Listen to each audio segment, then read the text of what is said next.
I know I'm late to the game, and by late to the game, I mean almost a full month, but it's about time I talk about Loki. The second and presumably final season recently wrapped airing earlier this month, and as you can tell by the title of this video, this is a spoiler-free review. But for those of you who have seen the series all the way through, I am making a video covering spoilers, theories, and predictions, which should come out a day or two after this one. But with all that out of the way, let's get into my spoiler-free review for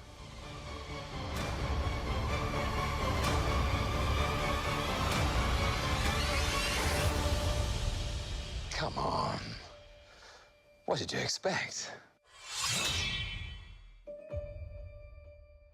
Loki follows none other than Loki, but specifically the version that escaped with the Tesseract in Avengers Endgame, and since this isn't how events were supposed to play out, Loki is taken away by the TVA, aka the Time Variance Authority. Now that's about all I can say about the series without giving too much away, but one thing I will add is that this feels like the MCU's equivalent of Doctor Who. Now, regarding my review/thoughts on the Loki series, I will definitely have to say that this is the best MCU show thus far. The writing, acting, visual effects, and even the music are some of the best the MCU has to offer. But starting with the writing, I'm not sure how true this is, but I heard that there were very little, if any, changes made to the story. They seemingly got to tell their complete vision from start to finish, and it very much shows. Because from start to finish, it feels like almost every storyline comes full circle or gains more significance.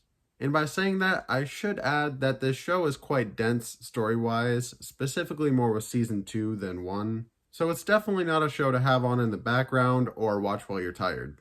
That being said, you can also watch plenty of breakdowns. New Rockstars is a great channel for that sort of stuff. But the next thing I wanted to mention in this review is the insanely talented cast. I don't have time to mention everyone, and I probably shouldn't mention everyone for spoiler reasons. But starting with some of the supporting characters first, I love Owen Wilson as Mobius. Owen Wilson is a funny guy, and he obviously brings that energy to this character, but also pulls off a more dramatic, more emotional side as well. Sophia DiMartino plays a character named Sylvie, and absolutely kills that role. There are many different sides to her character, and she plays them all perfectly. But then I have to mention a new addition to the cast for Season 2, Oscar Award winner Ke Kwan as OB. He is an absolute delight in this series, and I can't wait to see him do so much more going forward. But the last person I want to mention before I get into the obvious one is Gugu Mbatha Raw as Ravonna Renslayer. I hope I'm not saying that name wrong. I probably am, and I apologize. She's in, let's just say, a more antagonistic role in the show. Ravonna can be very ruthless at times, but also very conflicted, and I think she did a fantastic job playing both sides of her character.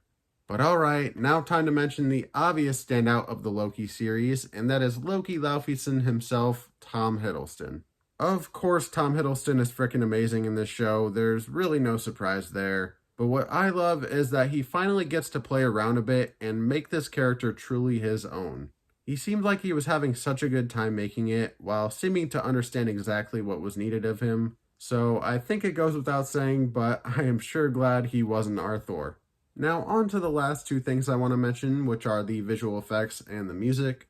As far as visual effects go, these are probably the best you've seen from a TV show, and even some movies out there. And as far as the music goes, the scoring straight up rivals some of the best music from the MCU as a whole. Now that I've reached the end, I do want to mention one small little negative/complaint that I had, and that's that I found some of the storylines in Season 2 to be a little overly convoluted. It was a little bit hard to follow, and for somebody who's seen pretty much all of the MCU, that's really saying something. Usually having done your homework and watched all the other movies and TV shows, you would know everything. But with this show, that's not necessarily the case. There's things that are left open-ended, aren't really explained, and we kind of just have to deal with that. But by the time everything came together, I pretty much forgot all about it, because in the end, they definitely stuck the landing. But those are just my thoughts on the Loki series, and I know that wasn't much of an in-depth review, but this is one of those shows, or just pieces of content in general, that I would recommend to pretty much everyone. If you're a Marvel fan and have not yet watched this show, do yourself a favor and watch it immediately. But alright, that's all I got for you. Let me know down in the comments below if you have seen the show. Without spoiling anything, what are your thoughts? And if you haven't seen the show, let me know down in the comments below if you plan on watching it anytime soon. Really, any comments you have for me, I would love to hear from you. I respond to as much as I can. But do me a favor and leave a frosty thumbs up, enchant the subscribe button, and ring the bell for all time. And remember, you chose this for Outlast!